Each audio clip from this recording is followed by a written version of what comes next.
just kind of flew into, what this industry and what things did you do and what are things that, why not I could have done that man? Why didn't I do this way? We got probably about the things and I go, well, this would make it great. Column, article, whatever, for our newsletter and for other newsletters. So basically what this is, guys, is, as I said jokingly earlier, I think the title's going to be Wisdom from the Old Users, which sounds like wisdom from the old parts and fugitives from the nursing home. And I look around here and I know almost, I mean, I know all of it. I hope everybody else knows everybody else here. But you can start out and go with an introduction. Real briefly, because in all honesty, Bob's got to be to a fancy meal in an hour.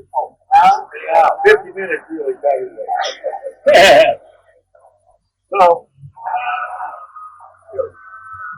talk about who you are, where you're from, what part of the country you're from, how long you've been in the business. Real brief, we got to go around, and then I got 4 or 5 more general ideas. There's no real direction in this thing, guys. There's no real, you're going to talk about this, talk about that. Okay? You good with that? Arlan, you want to start off here on the right. Okay. Well, I'm Arlan Spilde. You got to talk up. From Stoughton, Wisconsin. I guess I got my first ewe in 1955, and it was, my family never had sheep. I don't think they knew what they looked like, to be honest. My dad was a dairy farmer, and we also had raised a few chickens and sold hatching eggs. I kind of like chickens, but I couldn't have any because my dad couldn't have any on the farm besides those, and so my mom says, well, why don't you get sheep, something we never had? She lived the rest of her life to regret it. That's about the story. I've been in sheep ever since, obviously. I'm Tim Barnes, Delaware County, Ohio. I guess my started with sheep, I guess in 4-H, maybe 59 or 60. Started crop sheep. To this day, we still have crop sheep. It's been a good thing for us. We obviously for a raise crops. We raise a lot of hogs. I think the sheep industry is just enjoy working with the people and working with sheep. And it's really been a great experience.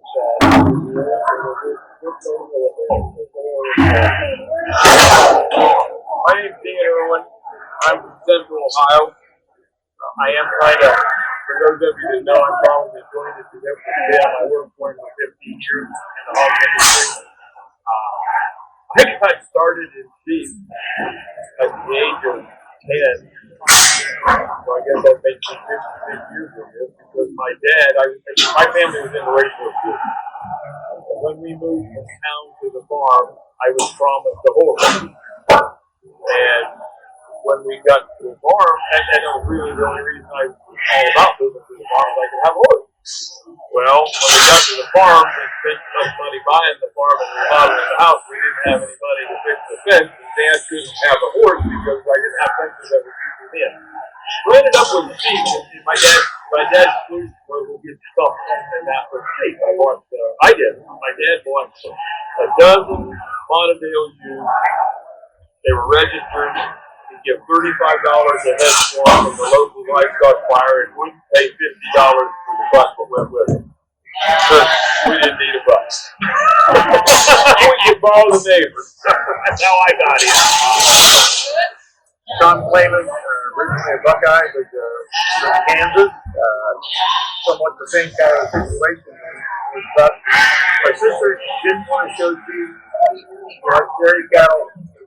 I wanted to show sheep. They had to lay them. So I started a year earlier when I was supposed to in 4-H. I But for her, playing in California, she left. So that was similar to Tim, 59, 60 back there. We got started. Just commercial use and went into the quality of business, which we enjoyed a lot of success over a period of time. First, Kansas 1981. That was in business for 33 years. Didn't forget too much when we were out of the and then we started back up with the kids. Because Grandpa would send 2 other kids out, 2 new lambs out the following year, for the employees project. Now, 37 years later, we had a talk about it, so we're still in the business and after the whole time. That's just community. Enjoy it. Very much so. Very interesting. I'm Mark Peters. I'm from Dark County here in Greenville, Ohio. Glad to have a sale in the area. Really do. I started back. I didn't start boys right away. So Grandpa said they'll never be seen on the farm. My grandma did everything. So I actually got started in 1957. With a Dorothy with the Morgan, and I raised the land for that year. Little Dorothy lamb. My cousin, when he raised the Cordell, got me in against the police. I was on the police and got down the stairs. Those me home. I didn't know what I was doing. I worked at a man so many times, I think all the food was filled up too when we got there. So when the lamb was born and we weaned the lamb, you know how we had to go a little nuts. My uncle in town, and his kid had a duck. We brought it out to the farm. My mother had a farm girl. She had ducks in with the lamb. It was one day. So when I come to this fair, right down in that old barn, I saw my first lamb right in front of them doors out there. That was the door. The duck was in the door in the tree. Ended up getting around there and walking around. 12 years later, I didn't want it. The story was that Hartsville, any of you know Hartsville, I know you do. Go to Rule the Reef. And the judge got this before the show. So who did they have? There in the cave. You guys have the cave right? Mark's right here. Anyway, I got to see some lamb. I got started. I've been raised in Cordell since 1959. Mom said that when I was born and walked across the street, I've been here. That was good home. Mom and I, we still been together for a long time, so we've had a lot of fun. We don't have a lot of friends, a lot of sheep friends, not sheep friends. Yeah, sheep friends, that's right. And I think that's probably everybody in this group. I thought about that as one of the questions that or one of the things I was thinking about this is, we all got friends, but I'll bet you ask every one of them, 50 to 60% of my friends have something to do with fishing, have something to do with something where I've had. No doubt. The Tom's wife Sandy, I showed sheep for her longer than 4 years. Oh, yeah. Yeah, so her big name was Laura, I was Farmingdale, the big name of the house for several years. And I was neighbor for the town brothers, and they raised a lot of time. So I have to say that, talking about friends, even a higher percentage than you said is my friends are sheep people. I've often said I have more friends around the country than I do in the fences. Well, there's a lot of truth to that. If you're in that group that travels around, yes. And that's why I missed last year and I missed some of these other stuff going to Louisville. And my wife is not a person from this is not really where we want to go with this but my wife was not a person from this business. She could not understand that I could go to Indiana State Fair or I could go to Louisville and never leave the barn and think I had the greatest 3 or 4 days of my life because I saw people that I only saw one time a year. And we caught and we caught. And it was just great. Oh yeah, back years ago, I was Wisconsin State Fair. We were there for a whole week. Never leave the barn. Oh, you don't have to play pinochle? You can? Yeah. The only people that play euchre are people from Ohio and Indiana. That's what I learned. So, the system of shows lasted a long period of time. Yeah. There's a lot of friends. Now we tend to want to do it now. We don't really get that. No, in the summertime, you had the fair circuit. Oh, you yeah. never get on the fair circuit. You go from fair to fair. Mom always asked, when are you coming home? Yeah. You get to, not a lot of the things out there. Yep. You didn't start doing the state fair until 73. I don't know why, but there's a lot of times that all been coming to 73. And probably one of the best compliments I ever got. Nobody had ever seen anything at all. But if you guys know Alkin and Greenville, they'll come in from the county fair and all over the shoot run. I was going right down there around the and heard them doing straight back. I left me by. Put the trailer out in my parking lot. I come back, I got to get me something to drink. I went out into the bar, and I looked back in there, and Rick walking down to my tin. He had a broom in his hand. Picking up the aisle, took the broom, put my feet on the side, I like to stand up and measured him. Then he walked down to his tin, he measured his feet. That's compliment. And there was a Herb Elroy, one of the top guys in the courtyard, looking at my feet. I still remember at the Ohio State Fair, when they're 100 Oh, Do you ever remember the year Lanny Crawford come to judge the Cordero? Oh, yeah. Was he the one that's down his hands and knees? Looking at They the told me years later I didn't deserve to win that. Well, we were ourselves back and forth because we had two from one end to the other end of that ring spread out. Yeah. I never knew where we were going into that. Good time. Well, Virgil was, Ralph was having a heart attack. Let's kind of move on because this is actually called wisdom. So, there is a difference between intelligence and wisdom.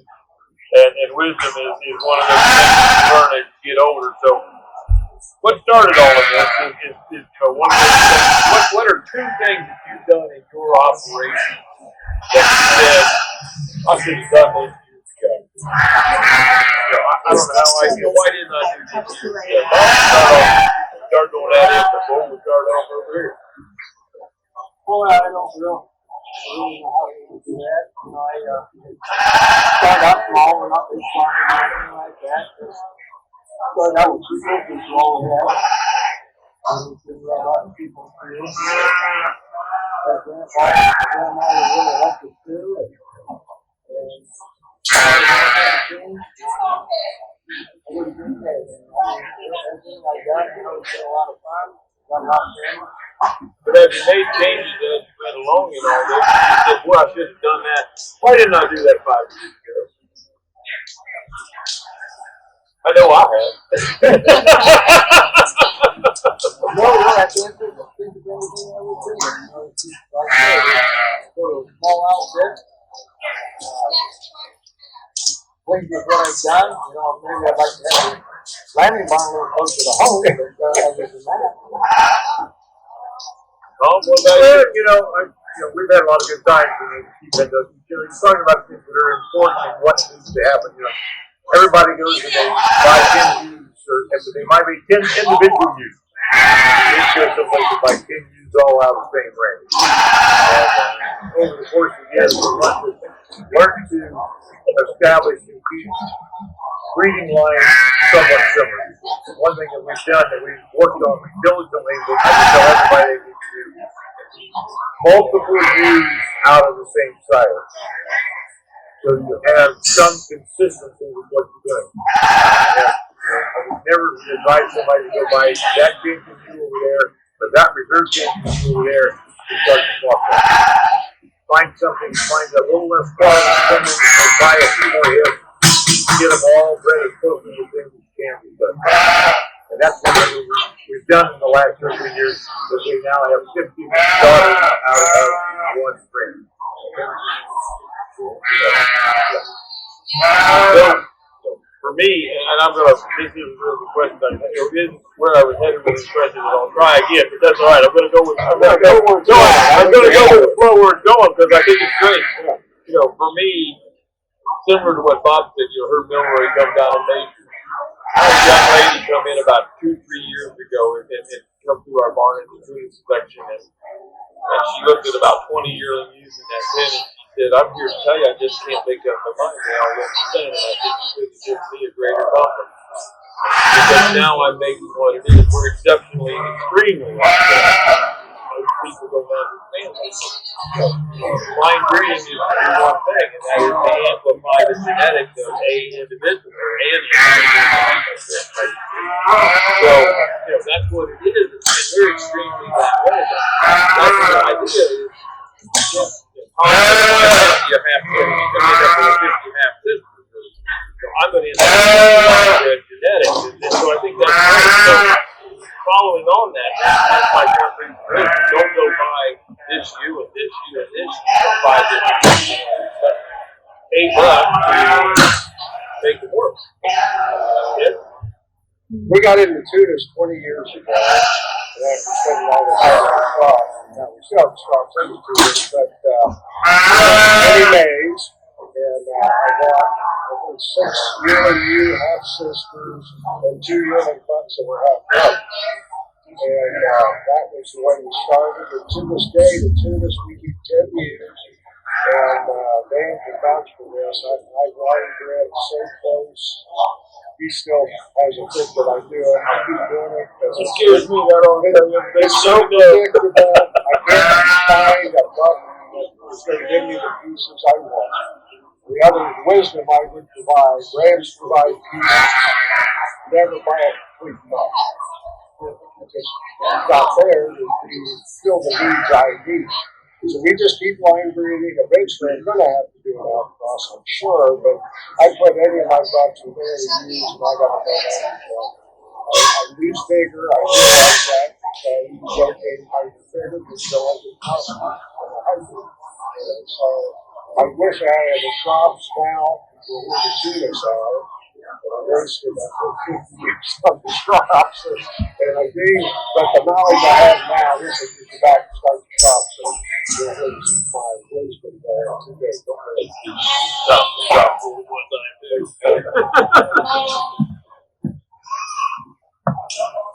Your turn, Aaron. All right. Well, there's a couple of things that I regret a little bit. When I was a kid, I was making pretty good progress. I got into I've had so many breeds of people, but I got into the Dorsets, and I was doing pretty good with them. But then, well, after I got married, had kids, and had a full-time job, and kept the sheep all along, but didn't keep them up like I should have until the boys are ready to go in 4-H, and all of a sudden, I lost a lot of girls.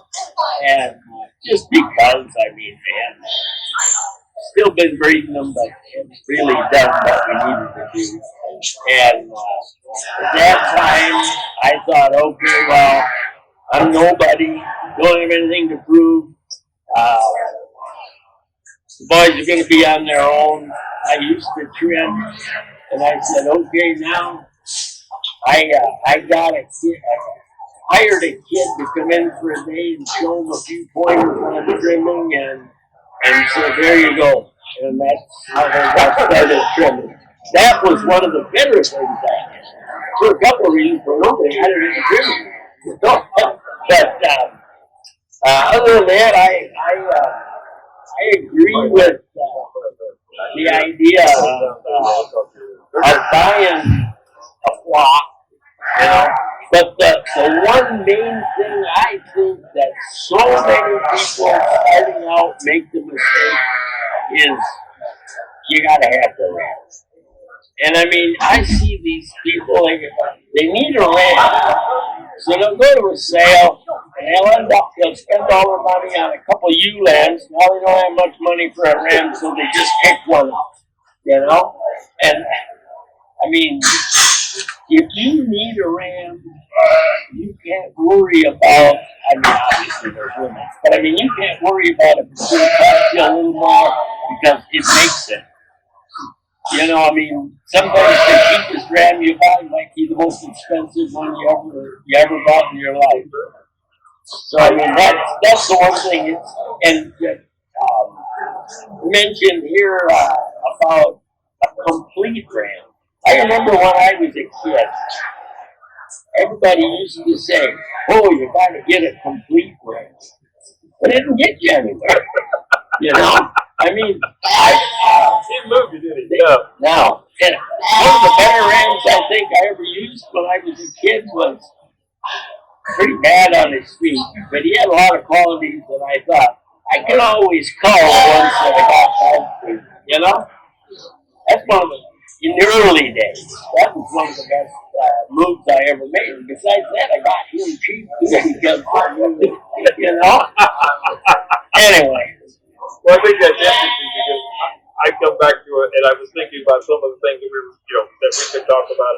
Some of the, as I was doing chores every night, knowing this forum was coming, and I came to a guy that Tom will know when I tell you his name. One of the mentors that I had in this business was a guy by the name of Bob Welch, who was a Colombian, but he was a sheepman from probably the time he was born.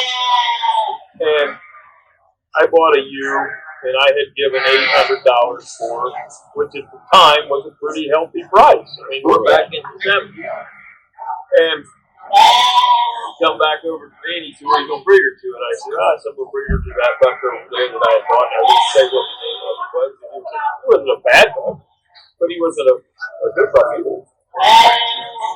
He said, "You're going to breed an $800 ewe, a $300 buck, if you're going to expect $1,000 lambs." Now he said, "Is there something, do you see something wrong with it?" Bob said, "You give $800 for that ewe." He said, "You better go out and buy an $8,000 ram." Now, I don't know. I'm with you. I don't know that his ratio is exactly correct, but the philosophy behind it sure is. Yeah, you're right. And I'll tell you another one.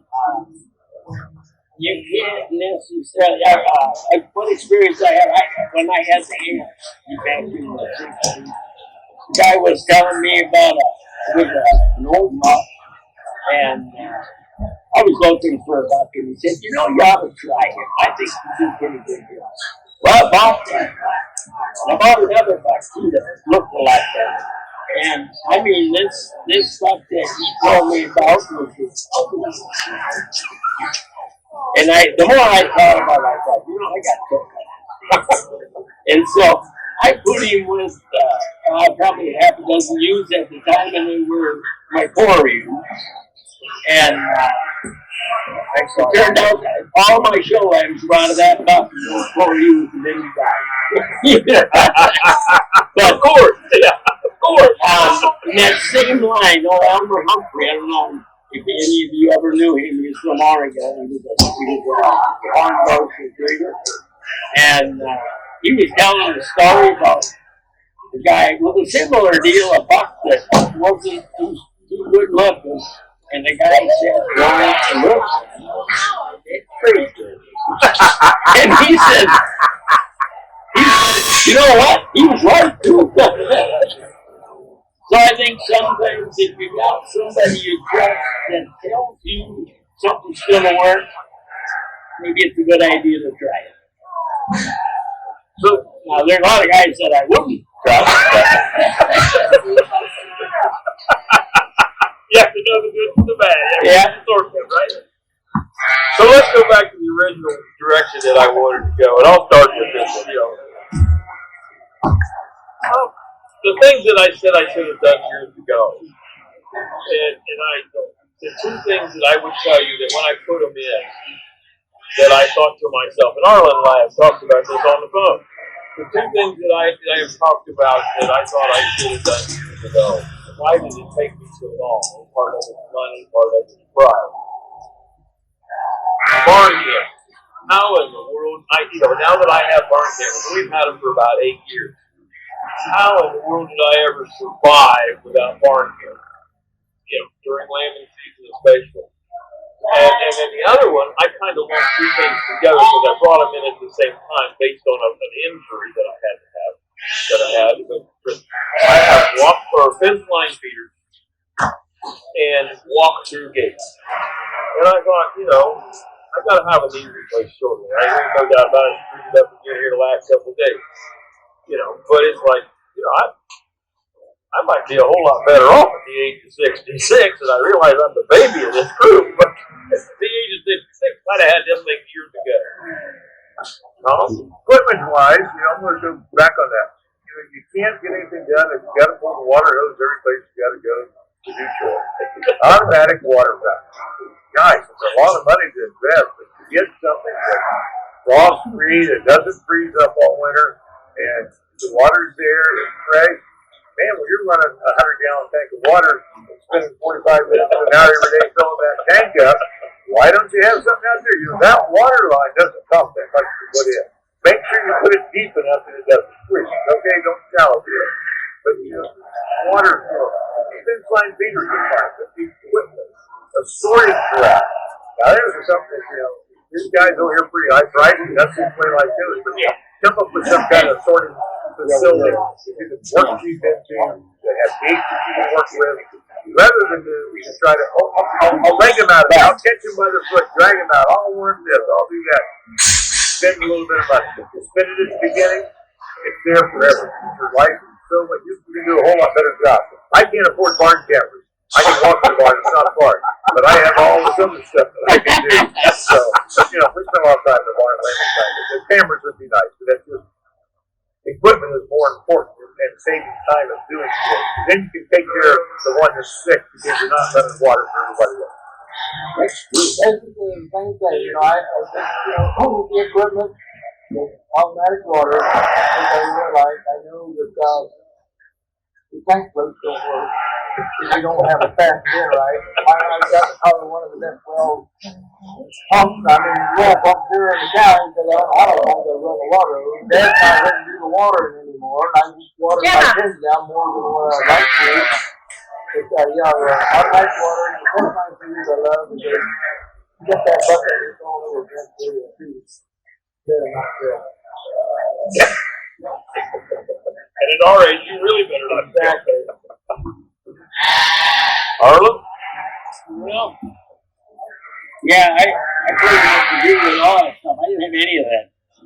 Because I was always too cheap to buy it. You know? I finally realized, not all that many years ago, how nice walk-through gates are. You know? I stepped over some other fences now. And I always figured, shit, I can step over it. I ain't crippled. You know, I don't need higher than they used to. But anyway, yeah, I agree. And like, as far as the automatic water, yeah, the tank, it's too easy to run that for a day and a half. You know, and we all know put what the the bar barn out, like. come out the next day, and all that brings all exploding it. yeah, I know. The solution that you could buy is hydrants that fit right on the hydrant, and then you got to turn it on to run water, and then it automatically shuts off. He says, I lost about $5 on the floor, but he says that as if he found them. That's still a good idea. Yeah, he stole a good idea. Now, there's where you're at. He stole a good idea. I worked for him, and they sent me to another hog operation on a breeding project. And I came back with about, I don't know, 20 or 25 things out of there. And one of them was, it's like these people had, and I had the same problems in the hog unit. I could drive in the morning, and when the parking lot was flooded, I knew we had it. And I thought to myself, well, either me or the boys left the hydrants on last night. Well, we bought these timers, and it solved the whole problem. And they do work, Bob. I give you credit. They do work. Well, my answer is when Dan asked me this, the thing that changed my life is when they invented skid loaders. Oh, yeah. I still think the skid loader is the coolest tool. I got one after the left. I didn't need one when you were here. Yeah, but Dan says this younger generation, they don't been around the skid loaders. They don't realize what a great invention it was. Oh, you ain't kidding. I have a daughter that's 30. And you know, it's like Shelley, when we talked about doing this whole this whole forum thing, and I said, the next group's going to be like the 40 to 60 group, and then the next group's going to be that 20 to 40 group. I said, that's my daughter this question. I said, I guarantee you, she's never lived her life 1 day without some skid loader. What do you mean, Dad? We didn't have a skid loader. What do you mean you want me to pitch that out? Yeah. Try to put a loader on the front. You can ask my boys. Hey, them cornballs, Dad. That was always nice. That we had that little old bathroom. Yeah, and I had shoes in the whole very bad. You couldn't get in. And it was like from here to the wall. Carry one fork climb out and throw it in the spreader. I didn't think anything of it back then. No. It's a lot longer walking. So yeah, I think that's it. He's on the. I answered that real quick when you asked me that. So, yeah, I don't know how we get along without children. So back to that. Let's go with the things that we're on items that we talked about that and things that we should have done years ago. Let's take it a little step further, and then I'll try to go in a little bit different direction with this one. But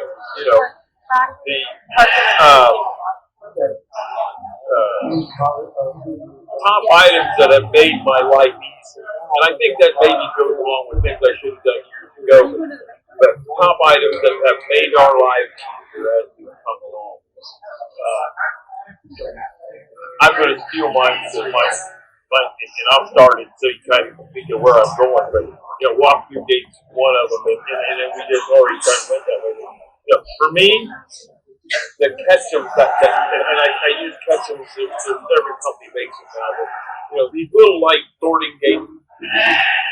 Greatest thing in the world. We had wooden gates because 2 men and a boy with a hinge in the middle of it. You couldn't catch something if you wanted to, because if you were man enough to hold the gate, you weren't fast enough to get to you.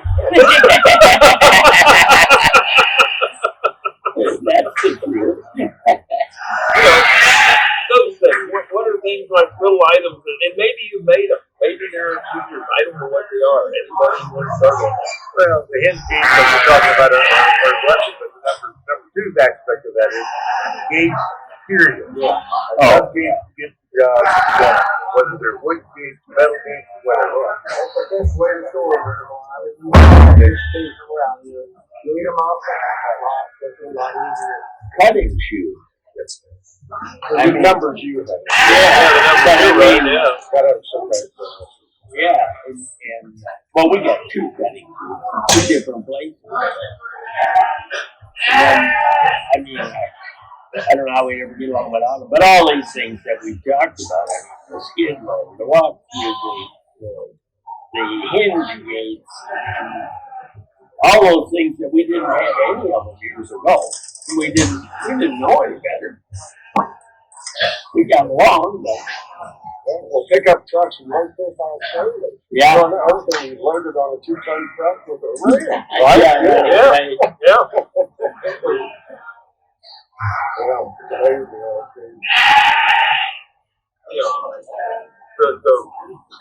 I probably got dozens. I tell you how well we like to walk through gates. Of course, we run a strange operation. I did have a daughter in Pennsylvania. She has now moved back home. She's only a mile and a half from the home farm. But she also has her own barn. So there's a section of sheep over at their place, there's a section of sheep at my place, and the other daughter has a section of sheep 20 minutes away or 20 miles away. And for Christmas, this is a sheep dad thing. Only sheep dad would do this. I bought each of them 2 of them sorting gates. They came back and said for Mother's Day or for whatever, for our birthday, would you give us another one? We need another one. So each of them, they got the sorting gates, and they wouldn't be without them. And I wouldn't be without mine. Now, I also own some mineral feeders that are pretty cool and stuff like that, but Yeah, I think your setup at Hood Barn is just fantastic. Yeah, it really works nice. Yeah, we're talking about walk-through gates. Just so many walk-through gates, we've always got some we're not using. Yeah. But then, let's grab one of them. So, And for many years, I was too tight to buy it. That's funny. Well, let's move in just a little bit more of a direction, some other way here. And things that you would tell your 19-year-old self. If you need to go, Bob, whenever you need to go. I assume that. I don't have the right clothes on, guys. You gotta go through a metal detector. You gotta go through an inspection before you go out the door. I didn't know you was in the Army still. Got a mark to the chin, guys. We know. Good or you If I put more hang out some bleeding. You got a little more time? Yeah. Okay. Well, things that you would tell your 19-year-old self, and we talked about five years and 5 things that you would tell your 19-year-old self that would help you today. I think you just use your head, take your time, buy the right food. I don't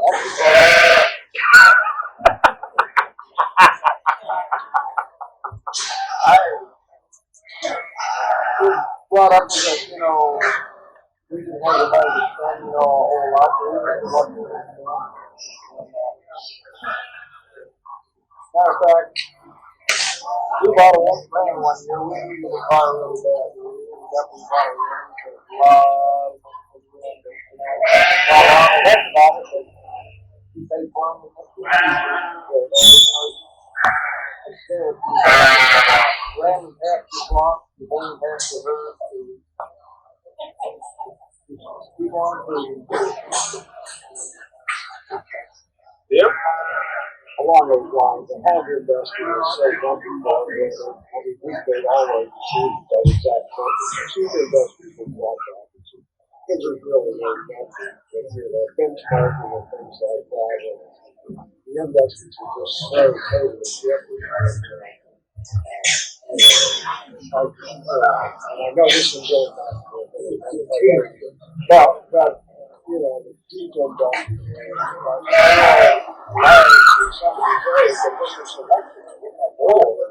Early,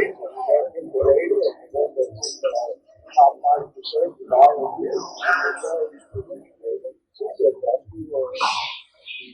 Rely on leader integrity and your eyeball. It's just a deal. I guess if I had to go back, I would strive to be a better evaluator of liability. I still get the feeling sometimes you get this vision, this doesn't work. I see you guys. You see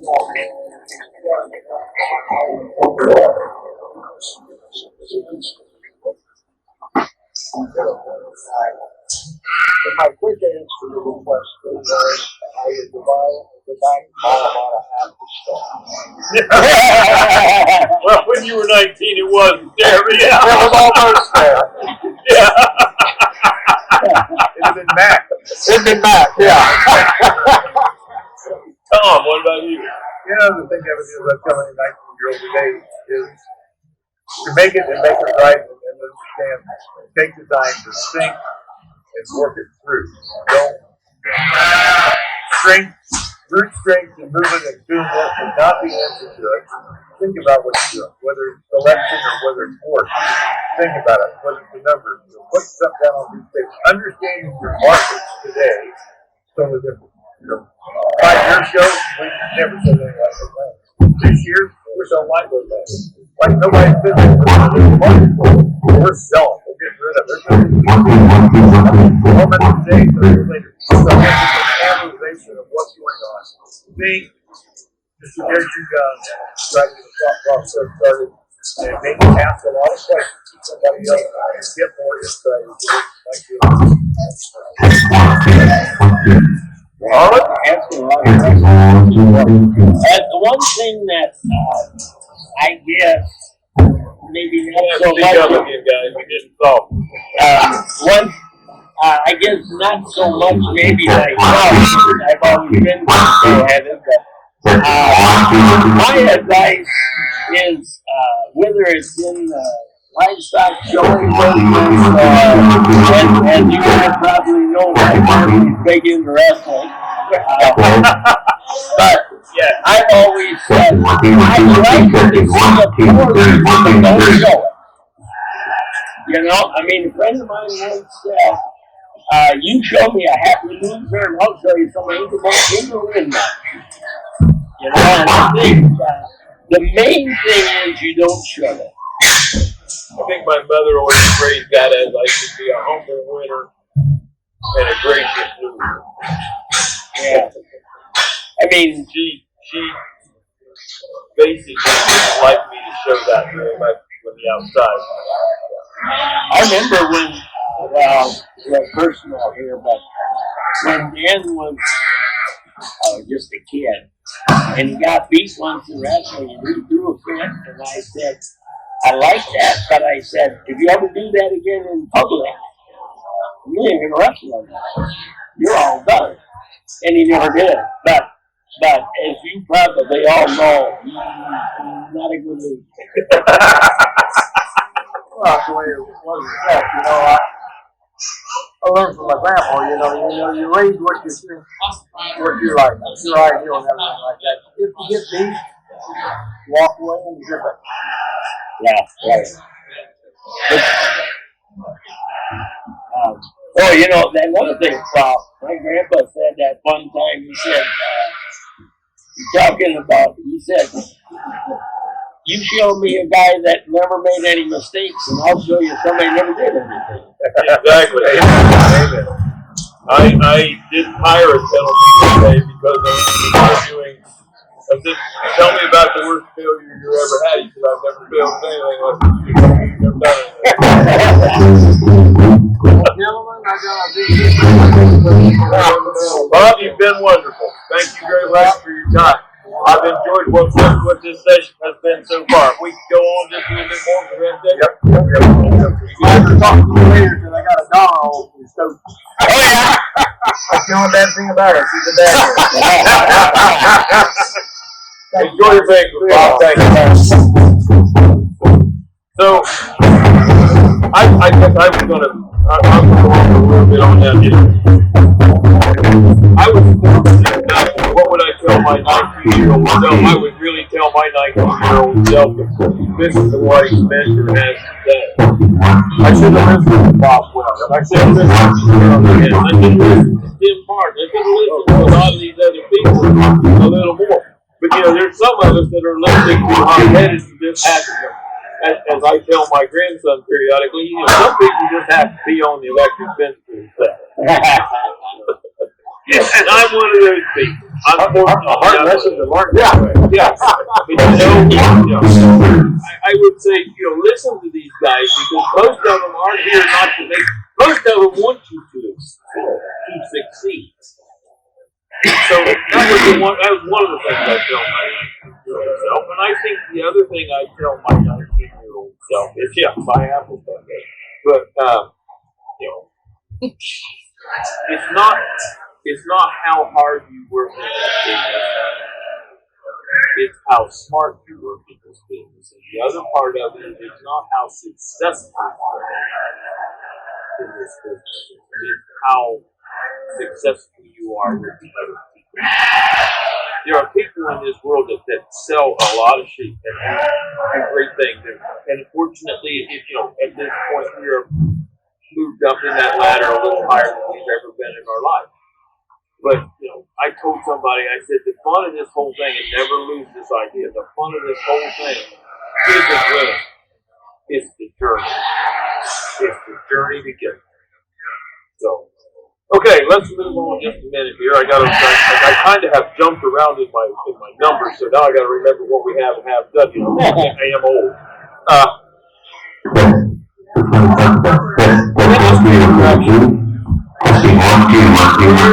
Where do we go? Citizens in this group? Where do you see our industry going? What is going to be the next big change? You and I talked about it. We were an hour, well, we were a whole day together on a ram bike trip. And, you know, we talked about many things. You know, I can tell you that I think the next huge change that is going to pop over, and that is if we can ever get a trans-cervical way of layout so that we can move it to anybody. We need to see the hog industry with AI or the hog industry with AI. I mean, 90% of the hogs in this country are bred AI. What? 98% of this hog is.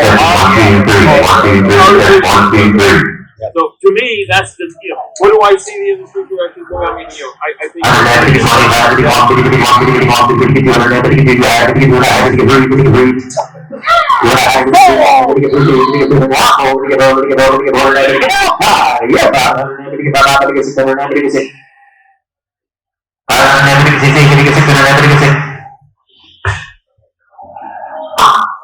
so that's my point. I think there are things out here, but it is, you know, the thing is holding our industry back as much as anything right now. And I look at the whole sheep industry, not just the show industry, not just the breed industry, so breed. Our sheep industry is held back today by the fact that we do not have an easy AI system. So things like that, yes. Finding the market that we do and identifying what we have real markets and meeting the market demand with what we've got. We have to adapt. Right now, to a degree, the purebred industry is totally disconnected from the commercial side. Yep. And the bloodland industry is totally disconnected from what we call frame sheep today. Those things, you should not have to have a weather type sheep. You should be able to have a green sheep that has both things. Produces good market lambs as well as, you know, something else to breed with. So we need to get ourselves channeled down a little bit and try to bring some of those things back together. But, you know, there's too many people that probably don't. They want to keep that separated as far as they can. But if we could even get our purebred industry to be better services of our commercial industry with rams and used for reproductive work and selling meat off of. And having rams at work, that's the biggest thing. Too many people have a ram that they'll sell. Too many breeds get used. And, you know, you need rams that can service 35 or 40 weeks and still put out of fashion with this. we're going to come back to that. Go ahead, Arlan. I don't know. I've never known you to be a lot of right words. Well, I mean, actually, I talked to a gal that I had never known, come to find out she had been going to school, I think, in Texas. And she was talking about cervical and doing it. And, oh yeah, that works, she said. That was the first that I had heard, I mean, I heard of it, but I mean, that it being successful. Oh yeah, we did a lot of that. And I think, you know, that is something that would be very much. Other than that, I really don't know. I mean, kind of caught me by surprise, I guess. Well, this has been a success. I've never caught you by surprise in all of our friendship. We were in Iceland a couple of years ago, and they have an extensive record keeping system and everything. Wow. Collected off, so that's very surprising. I thought that was very interesting. Half the land in this country is imported, so if that doesn't say we have opportunity for expansion, nothing does. I think we got way too many breeds to shoot. We got to be more focused on the ones that are going to supply the needs of the public. Let's jump back to Tom for just a minute, and this separation that we have within. And I don't know that we have an answer to this, but how should we bring Tom's point of view, the term about the quote unquote frame sheet business, the weather business, the commercial business? How do we bring this all together? We don't have this problem. We have this problem in the cattle industry, but it's not near as bad. Well, they have their segment. Yeah, they have their segment, but it's not near as poison. So how do we do this? Is it done? Is it done out here in the showroom like we did today? How is it? Well, we're moving in the opposite direction. I mean, years ago, it was all, I mean, we've moved away. And I don't know what to say about that. But years ago, we had one industry. Yeah. How did we get to where we're at?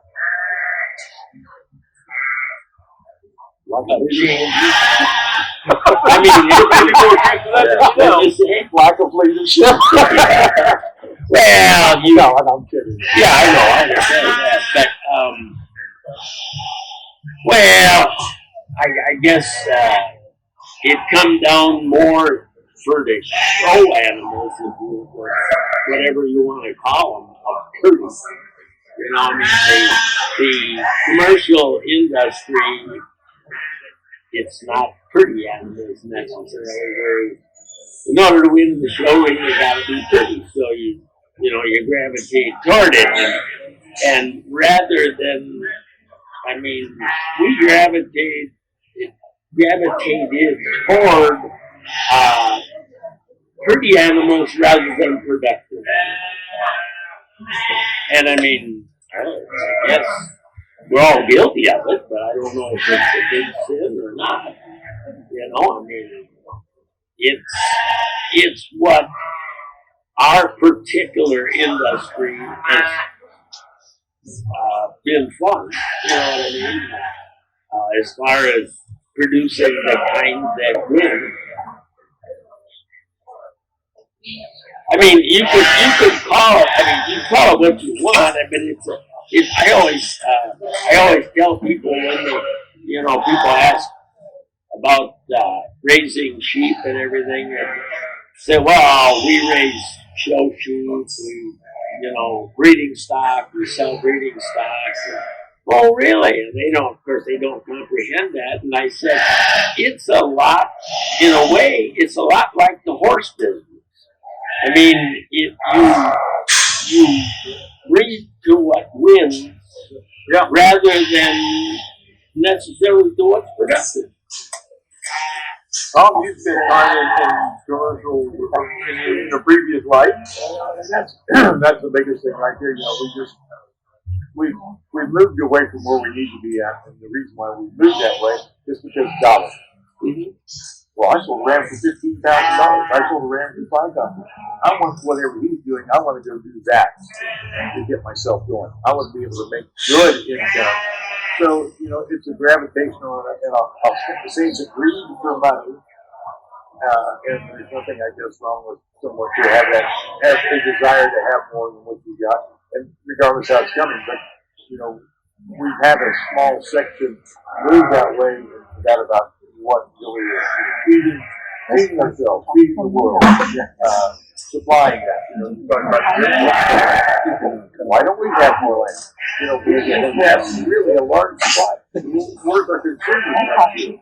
We got a real task here to get people back into consuming again and again, and I don't care whether it's beef, pork, chickens seem to be doing all right, but we have to, worry about it. Until we all get really, really hungry, we're probably not going to change.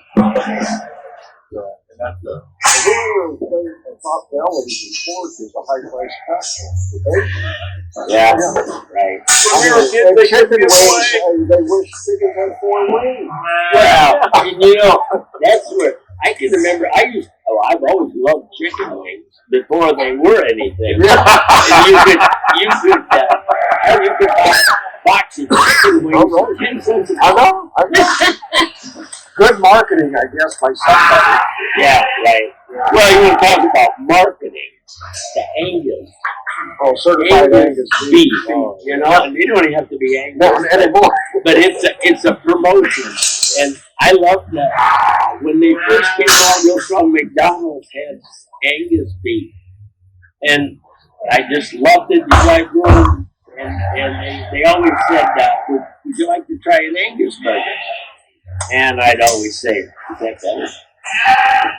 And they'd say, well, yeah, it's better. I said, well, what is Angus? You know? And nobody knew. Nobody can answer. No, nobody knew that Angus was a breed of cattle. They thought it was an adjective. Saying Yeah. something. Sure. So, I mean, I got into that because you're talking about marketing. You know, I mean, picking up on some of these things that are really, it's just a marketing item. I think when it comes to me, and I want to jump off on his, but number one, I've always said you have to raise what you like. I decided, and it goes back to some of us in the showroom, that we can make a sell a $1,500 or a $15,000 range. The goal here is, most of us, let's face it, we sit here, and many of us look at this as a business. We've always looked at it as a business. Maybe it's not the most successful business that we've ever been in, but it's much more than a hobby. Okay? We try to make it at least pay part of its bills and pay its way. I have always, my goal in this whole deal was to be able to be competitive on a state level. But when people would ask you what to do, similar to what you said, they look at you like, I grow seed stuff. Well, I don't, if I'm selling a vast majority of mine to the market, I'm not doing as well as I should be. Even though, in reality, even in seed stuff, probably 50% of our stock sits in the market, okay, and keep only the top. So, I think, my position on that thing would be to jump off of the marketing thing. We need to go there, but don't ever lose sight of the fact that every faction of this business has a place to make the money. I think that's it. I don't believe that one Rex group is wrecking the other group as badly as I think they are. I mean, honestly, we need to come together. But if you're making money and you're efficient at what you're doing, you can make money at it. I take my hat off and admire you. It didn't, baby. If you'd asked me this question 30 years ago, it would have been a whole different thing. I'd have been envious of a few people, I'm sure, whether they were female people or whatever. But yeah. Well, when I look at it, I have a lot of people that tell me, I don't get tired. Why do you keep doing this? And I look at it that I am retired. I mean, I'm doing what I like. It's my entertainment, It's like my boys always say, "Yep, living the dream." Yeah, I got one that says that too. But I mean, in my case, yeah, I can't imagine not doing it. Sometimes it gets a little overwhelming, but that's a whole lot better than not having anything to do. This is not on the script, but I'm going to ask all of you anyway, because I know what you mean. That I go in and we talk about it. You go into the restaurant, and I go in there since my wife passed away. I go in there and socialize with the guys here. What is your favorite time of year in the season? Rabbit season. Your favorite time of the year in season? I'm going to say Wyoming. I like it all, but lambing season is, as long as it goes on. But there's times when, lambing season's so good. And I have all of my friends and everybody, we all do this. Oh my God, how could you spend all those hours in the barn? You're in and out of there. You don't sleep. You're down to the barn every 2 hours. The barn can't help you save that one. But you should try them one time. But you know, it's like it's the greatest time of the year at midnight. And there's a ewe that just brought 2 lambs into the world. You get to stand there, you get to watch it take care of it, you get to watch new life, you get to see something stand up for the very first time. And not, you know, I often think about how blessed we are as shepherds. Oh, yeah. This year. Yeah, right. And well, it's like, even Nancy, my wife, she'll say, why don't you come in the house before 10 o'clock? What am I going to do? Watch TV? Yeah, nothing on TV, right? Yeah. Okay. 2 things. 2 more things. If you could make one change that would be in our industry, and our industry being the sheep industry, and I know what mine is, and I'm going to start off just because I kind of think it guides a little bit of where I am. What would your one change in the sheep industry, not the show sheep industry, but all of us, what would you do? And Tim's going to laugh. Tom and Arlan maybe have never heard this from me. If I could make one change in this industry, this comes from my August. 15 years in the stallion and managing the stallions and being around those numbers. We need a universal set of numbers. When I ask you what your lambing percentage is, you're going to give me a number. But some people figure lambing percentage based on how many ewes they expose. Some people figure on how many ewes actually break check positive, and then how, what did we have? Did we have 10? Those numbers change drastically. In the hog industry, we have different names for different parts of those numbers. I don't care whether you're better than I am or not. I do. but I mean, let's be honest, I do. But I don't care whether you're better. Your numbers are better than mine. I need a yardstick to measure myself against, and that yardstick needs to be the same. Every one of our yardsticks is 36 inches in the United States, but in our sheep industry, it's not. In the hog industry, it is. I mean, I can walk into any hog barn today and look at their records. Tim can do. I don't care what record system you're on. There's about 4 or 5 still out there, and you can look at them, and I can see these numbers, and I know what your fairing rate is.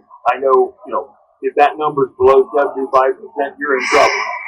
I know these things. You go to DHI, go to the dairy people, same set of numbers, whether DHI does it or whether some other record keeping does it, but it's all the same set of numbers. That's what I believe that this industry needs to have, is that we can actually have a conversation. Because if your lambing percentage is 170 and mine's 140, when you get to talking about lambing, I'm going to listen because I can do better. No? Well, when you standard numbers, and the simple thing is that everybody always wants to have their numbers look better than the next guy's numbers do, so to speak. But the thing that is, if you take the number you use exposed, the number you use your bread numbers, you work right down, it's actually one land. And how many capacities did you have in the landing barn where you filled out one and some then it was land there and these guys don't like that. You could do, I'm not going to figure her in. She's a negative. So, we need to add those numbers. I think the national average landing average is like 110%, something like that. If you take a lot of range flocks in the country, if they get one land for you alive, there's that heck of a land shot. Yeah, right. And then they can win that land. But, one thing we always look at home is how many ewes we exposed, how many ewes we bred, then we come back to the landing, how many ewes have we run through the shed, and how many lambs have we got as we have the biggest percentage. A lot of times we have a good number.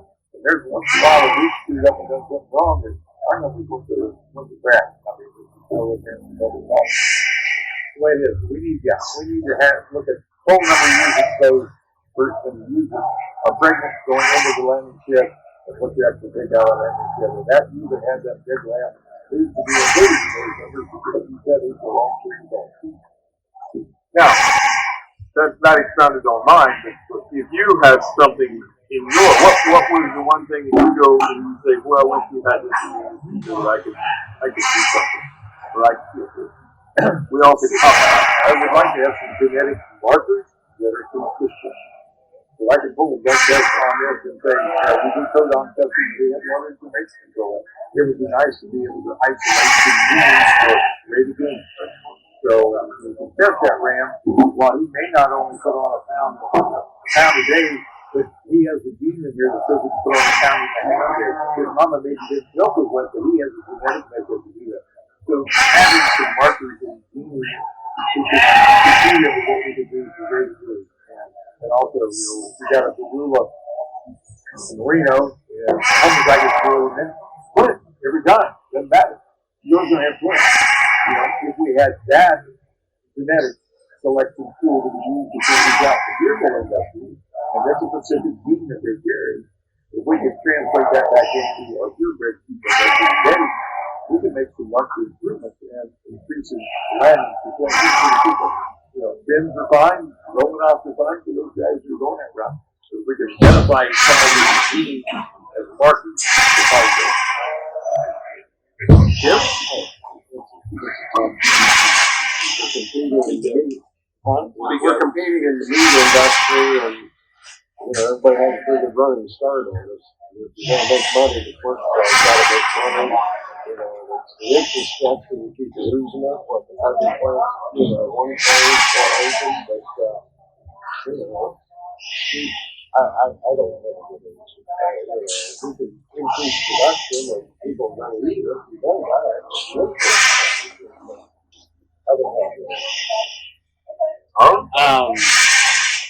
My big find a cure or a vaccine for foot rot. I believe we can all go on that though. I think that's probably the number one thing, in my opinion, that would improve our industry. I somewhere heard that is the number one loss sheep industry has, and has been this way for quite a while in the world, is foot rot. Yeah. But if we had that right gene marker. Exactly. You're right. I mean, we have. It can be a gene marker. It can be a vaccine. But why can't we find a vaccine for foot rot? I mean, can't we find a vaccine for everything? We try to find one. I think the research. And for all the money we spend, scraping we're going to put that money into curing foot rot. Our industry is important. Last question, or last point of discussion. I want you to all know this has been great. I'm up for doing this again. Don't know about the rest of you. I'll have to work another year to come up with more questions. It's like I told you before, I'm not much good at writing, but I don't mind going.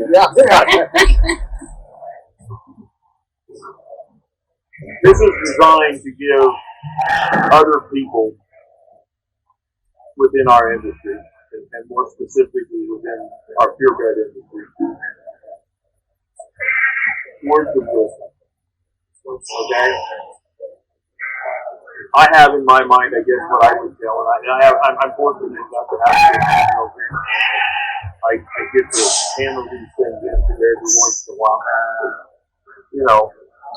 And I try to call it training, but words of wisdom that you would give somebody in the younger generation, be they staying in 10 days, be they in 3 days, be they that group. What would you leave in this parting closing segment? What would you give those words of wisdom? What would they do?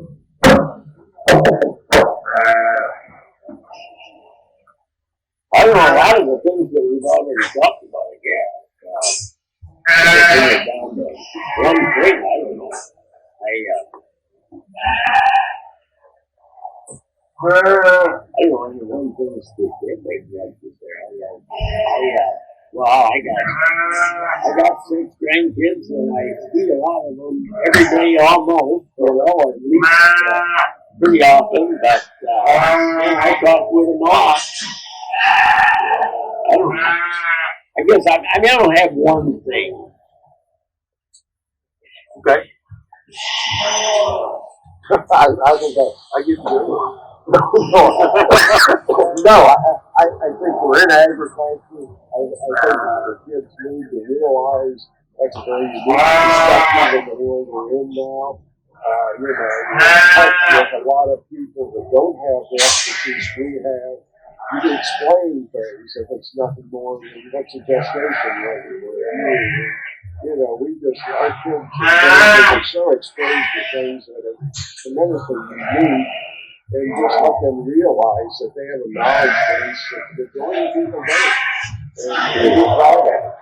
I don't know. There's been just speaking from myself, how thankful I've been that I grew up where I did. And, I had the experience that I was able to have. How many people don't get that? Yeah, I think of that. I think of that a lot. And along with my kids and my grandkids, I'm so thankful that they had the experience to grow up where they did. Not necessarily in Wisconsin, but I like Wisconsin. Is Kansas better than Ohio? Yes, it is. Now, again, I was in Manhattan for a couple of years, and I loved it. I'm going to say it this way. You work hard, play hard, I think what you have here. Well, y'all took that into a different realm than what I was, because I guess I'm just very. Tim's laughing over here because he knows what I'm going with. Not really, but I'm very, I'm a goal-oriented person. I want to set my goal and be here, and that's one thing. But the other part of it is what I would tell every person, and especially in this purebred industry. Get a picture in your mind of what you want to raise. I don't care what the judge wants. I don't care what anybody else wants. Get the picture in your mind of what you want to raise. Because here's the deal. We had a show out here today. Billy Wade Judge, my chief, he's going to see them 1, maybe 2 times a year. Okay? Maybe another judge will see them 1, 2 times a year. And he'll have a different opinion than Billy had. They usually aren't always the same. But you're going to look at them 365 days a year, 2 or 3 times a day, many times. So you got to like what you want to see. You got to walk out and be able to say, I am this. So get that picture in your mind. And then we can go to the pieces of the buck. Then we can go to the shoes. Then we can go to all of these other things. But get that picture in your mind. And the other part of it is I've always been, my daughters are hard. I raised them to be very goal-oriented. Pick a goal. Don't make it too big. Make it attainable. Pick a goal and work toward it. Don't make it too little. Don't make it too little. Exactly right. Yeah. So, in some ways, make it to something you can't quite get because you keep working to get there. That's right. You quit working on your first stage, and you start on your second, and you never got there. Yeah. So, well, at this point, guys, this has been the greatest thing. I will ask a question. Would you guys be interested in doing it? Because you know what? This has been exactly what I envisioned. This has been a group of guys that have been sitting around with a little bit of what do I want to say, direction or a topic. It's not just all of us sitting here talking about the past. And this has been great, and I've enjoyed it all, and I thank all of you. Yep.